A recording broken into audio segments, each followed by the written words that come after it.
being 7:30. We only have one item on the agenda, that's discussion of the return to the investment to the town of Reading. First off, I want to maybe correct a statement that was made earlier tonight. It's something I was under the misimpression of, that all the members had seen the proposal we put up tonight. I am told that that was not the case, so I was under the misimpression of that. So I will, go from there. And at this point, I'm going to open the discussion up to members of the commission at this point. Okay. So go ahead. May I start? Yes. Mr. Chair. Okay, so good evening, everyone. Based on what you said, Phil, I guess my current assessment is that I'm not prepared tonight to take a vote on the issue, and I want to just express a little bit of a reason why. So the origin of this whole look at the town payment is about a year old, and I think, from my mind, what we discovered along the way, even though there's been some delays on both sides in getting together, I think what we discovered is a couple of things. One is the outcomes of the white paper, which clarifies just exactly what our obligations are, and I think that's important as a foundation that we all agree on that. And we didn't have the opportunity, I think, to have a lot of dialogue in tonight's meeting, so I think we need to make sure everyone is in sync there. But secondly, and as importantly, as I looked at the financials that were done in preparation for advancing, some kind of offer, it occurred to me that there's several concerning areas that I think certainly apply to my business, and I think anyone that has a business. One is the declining revenues that Phil, you and John talked about, and growing 5.6% over 5 years wouldn't keep you on as an executive, and certainly in my company. So that's really concerning. Secondly, having a negative operating profit, sometimes that happens, on occasion, but running Red Inc. And funding it from either cash or from, loans effectively by bonding or some other means, although not illegal, does not seem to me to be a fiscally responsible thing to do. And I also, I appreciate, we're trying to make this work for everybody, but, I know we have some CAB members here tonight, did have, and George is here. We need to do something that works for Reading and also the rest of the towns, but I'm a little concerned that in the process of trying to fix what we think is an important issue for Reading, that we don't add to the problem by giving more to each town. And I don't know if you follow me, George, but it's basically, I know that helps you, but if we can't afford to make something to Reading, giving more to the other towns doesn't make it more Correct. viable. I'm not a finance expert, but that just seems to me to be a concern. So I want to go on record. I'm not saying I'm not in favor of doing something, but I want to really clearly think through, because the fundamental issue that we didn't get to talk to tonight is, I don't know the origin of when it started at 1.5, but the below the town payment is the line payment to the town is a significant amount of money. It's, I didn't add it up, but it's lots of millions of dollars over those past several years, and we're glad to do it. I want to also say I'm in Reading 40 years, so I have a Reading hat as well as a commissioner's hat. So I certainly understand Reading's needs, although I'd like to understand a little better what the motivation for the money is, if it's for a particular purpose, because I don't think or is it because it's perceived that they deserve to have it based on their relationship with RMLD. That's another matter. But being here 40 years, I want to do what's right for Reading, but I think we all have a role to play. As commissioners, I think we're responsible to do the right thing for the ratepayers, and the ratepayers includes all the 4 served towns, also includes our Reading taxpayers. So I don't want to vote for something prematurely that helps the taxpayers of Reading, but also hurts the taxpayers of Reading and all the other town payers. So this is a very complicated issue. I know some of us or all of us feel obligated to push this thing through, to be responsive, because I know we've been, I won't say accused, but portrayed as digging our feet in a little bit or dragging our feet, but this is not easy stuff. It's very complicated. I applaud Phil and John for the work they've done. I don't want them to think we're ungrateful, but this really needs all commissioner inputs, and I'm not quite sure. I know the committee didn't vote per se, so I'm not quite sure where the individual constituents are. So I guess I'd be wanting to think about what really the next steps are. I'm really, really concerned as a commissioner that we don't really know anything about what the town really is looking for. So whether or not we can accommodate is a second question, but you know, again, are they looking for a payment because it's an entitlement, and I mean that in the not the pejorative sense, or because they feel we should give them something to help in time of need, and that need, I think, needs to be quantified if we can react. Clearly, outside in, if you look at the financials, we shouldn't be doing a whole lot of increasing of payments to the town, so that's where I'm kind of at. I want to give it careful consideration. I'd like to help Reading, but I think it has to be in the under the umbrella of we're going to be fair to all the towns. We're going to do what's right, because at the end of the day, all of us sitting here at the board, I think, are commissioned to do the right thing for the ratepayers. That's the job description, and to the extent we can make the taxpayers, to the extent there's an overlap, you know, that's fine. But first and foremost, we don't want to do something that this P&L for the light department in closing is enviable. But I'd like to have it stay that way. I don't think we should really try to unintentionally change that, because you know, tough times are ahead. We've been sitting as a board, and you know, we've seen this revenue decline, and those of us who are in business realize that that doesn't mean it can't go down 10 or 15%, and then all of a sudden that operating profit's going to get thinner and thinner, and I think, you know, we have an obligation to protect the RMLD so we can protect the interest again of our ratepayers. So I'd like to ask that we not vote tonight, because I'm not prepared to really make an informed decision. Other comments? Yeah, I might make just one or two comments, and that's that I think part of the issue that we face is the whole process that we put in place in terms of the subcommittee and then the board meeting, et cetera, because there's really not enough time without violation of an open meeting laws to get everybody together to discuss and then agree. So I see it as sort of an iterative kind of process where we come up with a trial balloon, which I think we did tonight, at least one trial balloon. There may be others. And then the town responds to that and perhaps goes back and forth and gives us some time as well to digest what the needs are. And I agree with Tom. I think we need to understand just what those needs are and why those needs are there, because we really haven't gotten a good sense about that. And we've tried to take it from a level of contentiousness or saber rattling or innuendo or whatever else, and that's why we commissioned the white paper. The white paper, as I understand it, should be up on the website, I believe, tomorrow, if we can possibly get it there. So anyone who would like to read that, it's excellent reading. It's not just bedtime reading, but it's really kind of lays out what a complicated beast this is that we've created. It's a wonderful organization in terms of being able to buy electricity at scale and provide it to all of our payers and customers, and the economies of scope are great too, and we can use it as an economic incentive.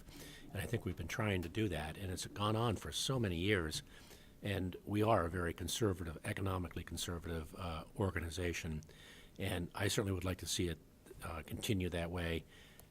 And as I've mentioned, I think in the past, it's not just Reading, but obviously if we can help any of our towns who have developed some issues, then we certainly ought to find mechanisms to consider that.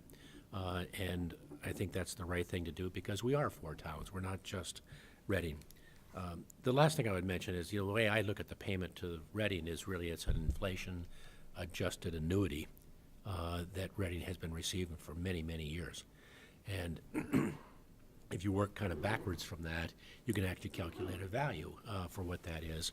And so that may be something that someone might want to do later. But I think we, at least with the with the white paper, I think we've pretty much, I'd like to believe that we've shelved the whole concept of any thought of selling the RMLD. I think it would be, the chances of doing it would be 0 to nil, just because of all the complications, because of all the partnerships we have available, and because the assets are not what you think they are. So that's all I'd like to say. I think we're making progress. It sort of staggers forward a little bit and drops back, and that's just the way sometimes these things are. So, Other comments? Yeah, first of all, I agree with everything that John and Tom said. And, you know, having a son in the school system and knowing there's a lot of financial pressure on the town, I'm very concerned about that. At the same time, we have to make sure that Reading is viable fiscally. And so I'd like to see an option added that is a function of our operating profit versus this arbitrary number that you highlighted. But good to see something else on the offer sheet as well. Okay. Other comments? Yeah, thanks, Phil. So I guess to clarify, what happened tonight was a couple members of the subcommittee, as you put up a trial balloon, and I think that's a valuable contribution to the discussion. As I understand it, the subcommittee did not vote either way on the trial balloon or this idea. So it's good to keep the conversation going. And I agree, you know, with what my colleagues have said. You know, Tom, I certainly, everything you said made a lot of sense to me. The one thing I would add is that one value of RMLD is for economic development, and one way that we help is with low electricity rates. And I know that as we try to develop the industrial zone, and as Wilmington tries to continue developing its industrial zone, by the way, Wilmington is 56% of electricity sales. This is a huge piece of the thing to think about, is that anything you do that makes rates go up even a little bit is that much that you're hurting the economic development attractiveness of the region, of Wilmington and Reading in particular. And I think we all need to think about that, because we all want economic development. That's just a piece of this that we haven't really discussed a lot, that really needs to be part of what we think about. And I actually, with your permission, Mr. Chairman, I would appreciate George's view on this, if that's okay with you, and what his thoughts are, if that's okay. No, that's fine. I agree with you, Dave. It's the future growth of Wilmington. I mean, we have the economic impact and what that's going to do for our community. We utilize, I mean, Wilmington's a great community. We have great exposure on 93, and having the low utility costs from the RMLD just makes a real attractive spot. We have some areas that we want to help develop over time, which helps us all. yes. You know, that's going to increase the KWH for the RMLD, and it's going to impact all the ratepayers. So, I mean, I'm right on board with that. So did you have an opinion on tonight's trial balloon? Well, you know, I think the subcommittee still has to do some work. I don't think there was anything that was ready to be voted on and presented.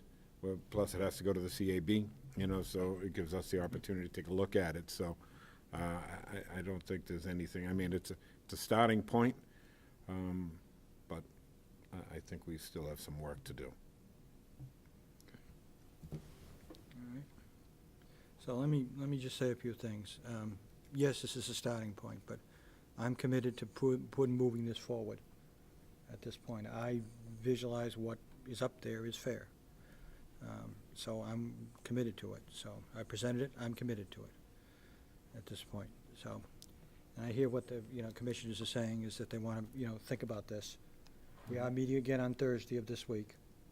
So I do, recommend everybody kind of look at this, and we'll discuss it again on Thursday, since we, since the feeling is not to have a vote here tonight at this point. But I don't want to drag this on forever. This cannot drag on forever. We need to move on from this. Okay? All right, go ahead.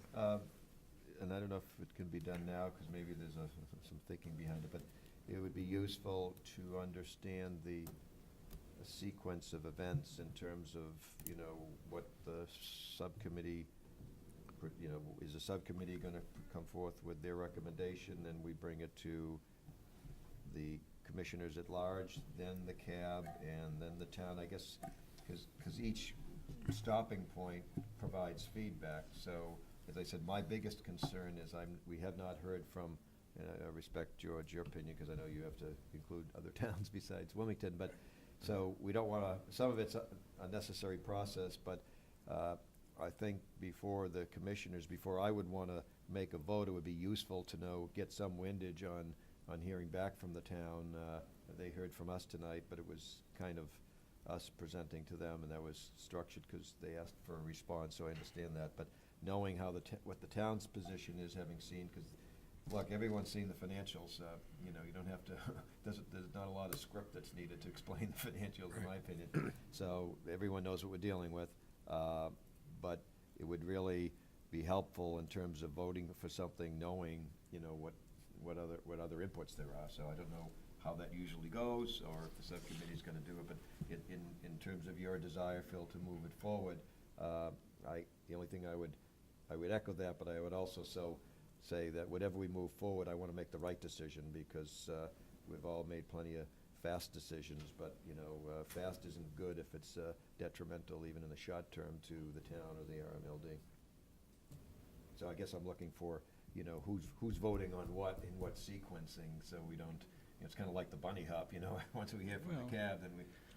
I would hope that, you know, we put forward a proposal at this point, where at the next meeting, there'll be input coming back from the Board of Selectmen. Yep. At the next proposal as to whether or not they agree, disagree, changes. At that point, I would hope that maybe the subcommittee can actually come to some meeting of the minds and have a final proposal that both groups can go forward with at that point. So this, Phil? Yep. Chairman, so the subcommittee's work is not done, you're still continuing? No, the subcommittee's work is meeting next week, again. But, you know, So, Mr. Chair? yep. So I just want to be clear, so because I'm not quite sure what I heard tonight happen, is the town operating on the assumption that I guess they're waiting to hear from us, that's the RMLD's offer, or they're just, is what they heard that that's the subcommittee's idea of what could be subject to, you know what I'm saying? Because we don't want to go backwards here, I think it's. I think that's just the idea. In other words, as I mentioned, it's kind of an iterative process, I think. And so maybe even instead of having a board meeting, maybe on Thursday we should have a subcommittee meeting to hear back from the Board of Selectmen as to a proposal. And we have someone in the audience who I think would like to say something. Yeah, come on up, Dan. Dan. Come on up.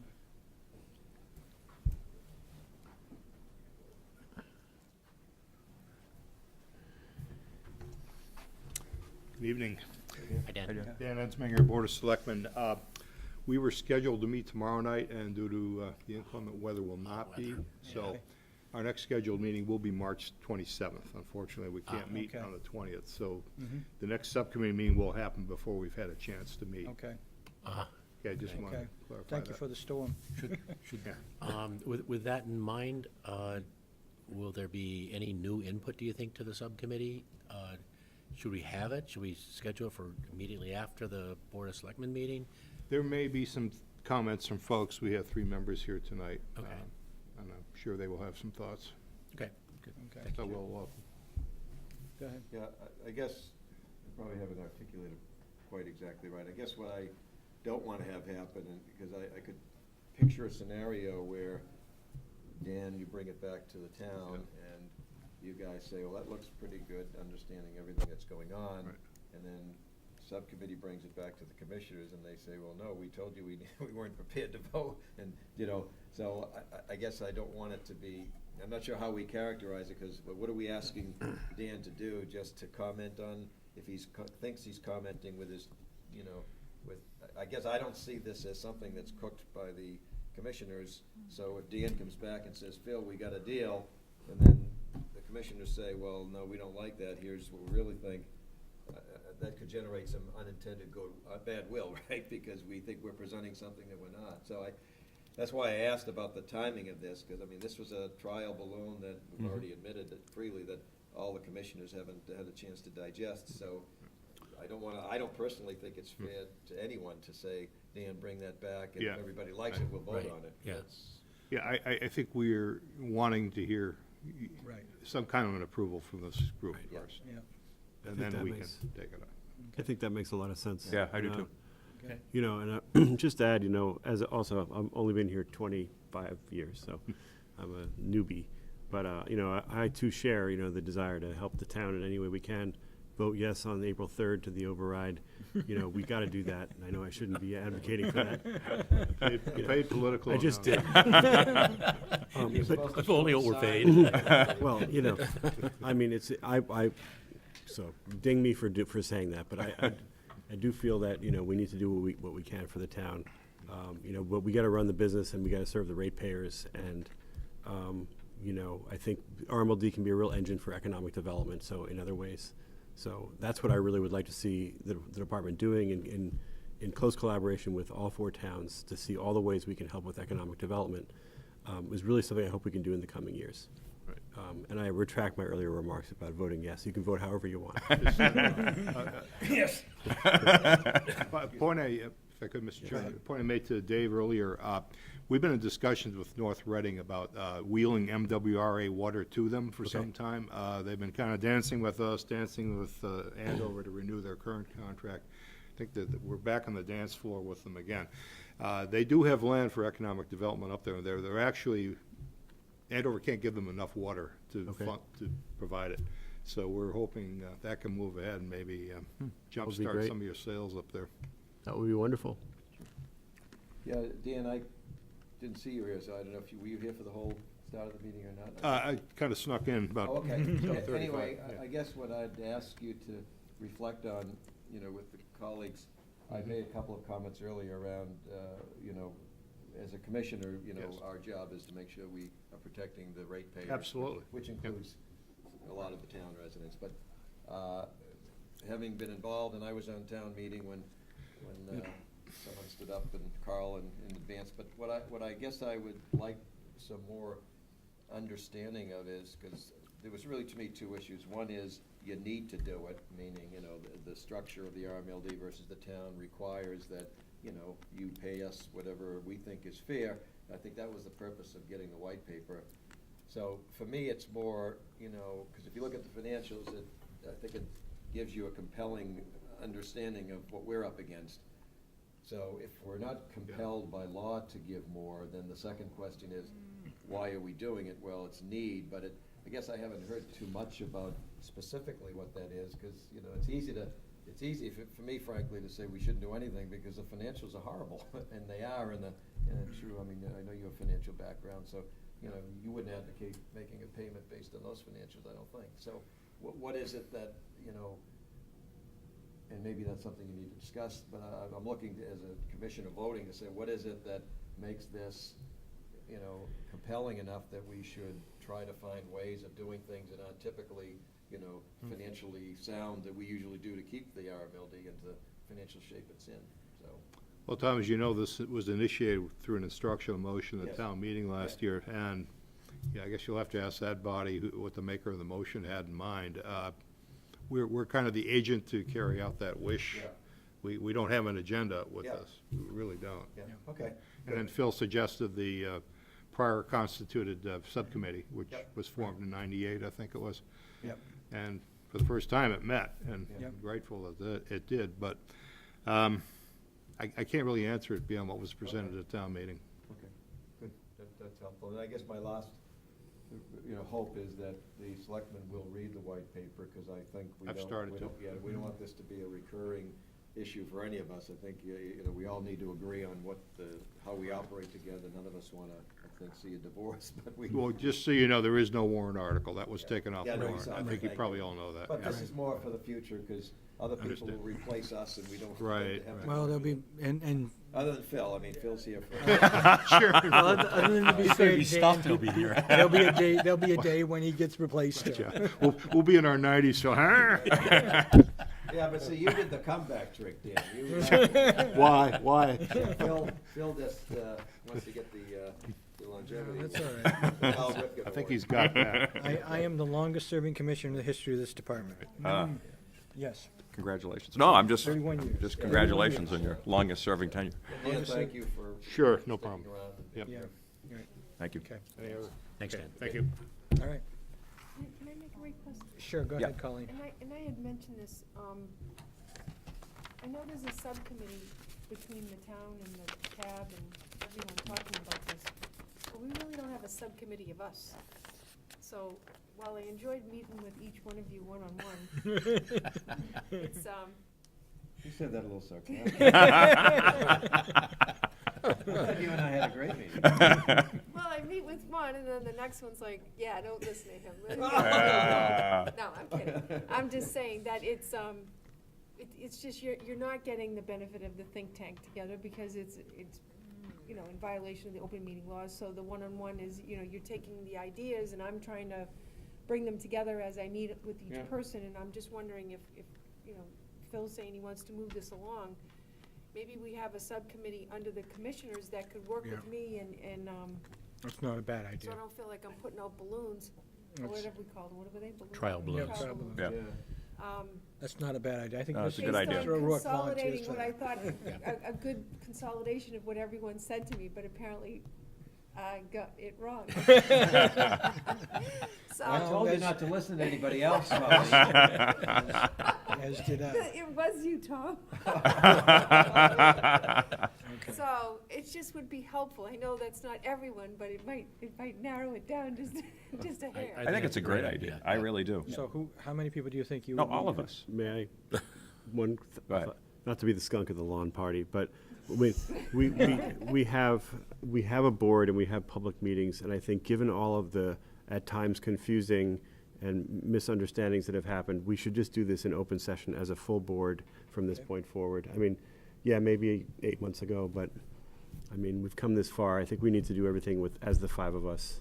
Okay, Yeah, Fine with me. I don't disagree. I don't disagree. Yeah, do it here. okay, do it here. We have another chance Thursday, and then our next meeting, whenever it is, and I don't disagree with you, and I'd love to have everyone, but it's difficult to look at financials and analysis in a U. You know what I mean? It's kind of like, I'm talking about getting down nitty-gritty and looking at it, and look at the projections, and, you know, some of the stuff I put up on the board tonight, where's the company going? You know, because I'm trying to, with due diligence, work with finance Sure. and power supply and where we're going, and try to give good input to the commissioners. I'm just not sure we could do it like Well, this. can it be a public meeting, but we could have it on the conference room table? We have public meetings there. True. I mean, you Or- could do it right, Or like you did can't earlier. Can you put out a discussion document beforehand that's not for deliberation, that we can look at and form ideas and thoughts about, instead of the inefficient manner of getting in a room and kicking it, you know, all around because everybody's got different ideas and whatnot. Every business that I know that does that they do is they put out forward ideas, people get to think about them, then they come to a meeting, and they have some reasoned input onto it, as opposed to doing everything in sort of a group setting. And I don't think we violate anything with a discussion document, right? No. No, you just have to look at it and then only make your comments when we come back to the meeting. Correct. So if you have the time to Yeah. send us something prior to the meeting, even a day before, so that we could look at it and think about it and gestate it, and then come to the meeting, could be a shorter meeting, or I think a better meeting, be able to do that. You, like, we're coming back with other recommendations? Anything, yes, absolutely. Yeah, I Right. mean, Mr. Chair, Go ahead. I think the only thing, and I may be the only one with this view, I guess the discussion document's helpful if we're looking, if everyone's more or less on the same page, and maybe we are more than we think, but some part of the committee work is also getting in and saying, okay, where are we? You know, are we 180 degrees apart? Are we Sure. are we on the same page? Are we on the same page but a different book? You know? Yeah. What is going on here? So, and I think a little bit of this, because to me, the question is, I'll just say it, there's two questions. One, can we afford to do anything? And then the second is, what can we afford to do something? The something is the scenarios and the charts. But if there's a mindset that says, oh, geez, you know, let's make sure we all understand, there's no sense creating scenarios when the fundamental issue is our ability or willingness, for whatever reasons, which usually fiscal in nature, to do something. So I don't know how and you could do both at the same meeting, but I think you have to. My feeling is you have to start someplace. Yeah. It doesn't make any difference where you start. start someplace, and then as a group, you basically kind of pick Yeah, your way and kind of I'm come just saying around. what here. shapes the white paper. I mean, if the white paper's all focused on, you know, options 1, 2, and 3, well, Oh, sure. option 0 may be the Well, one you're really talking about. that's why you go, what's your option? You have a couple extra dots Yeah. there, right? So, yeah, I don't mean it to be prescriptive. I'm saying that the power of a group is the power of a group, that you get together like a jury and you make a decision as to so whether someone's guilty or not guilty. And these are people who are not experts who come together, and that's, I'll go to jail tomorrow. except for Phil. But we know they're guilty. Well, and it's piggyback, I mean, the problem with doing it just one-on-one is you don't get to leverage some. Someone You made a don't. great point, but Right. everyone needs to hear that and then build upon it. And people express it differently. I mean, Colleen expresses my thoughts differently than your thoughts, I'm sure. Okay, so do we want to do it as a group, or do we want to do it as a subcommittee? What's the feeling? I think the group is fine. I think the big group. Yeah. Okay? In the group, okay? It is a group. It's a group effort. At a square table. A square table. We could put it right up on the wall there. Why Yeah. can't we just use the other room? We can use the other room, it's still a public meeting. Sure. Okay. All right. Do I have a motion to adjourn? Motion to adjourn? Second. Second. Moved and second to adjourn. All in favor, please raise your right hand. Opposed? That motion carries.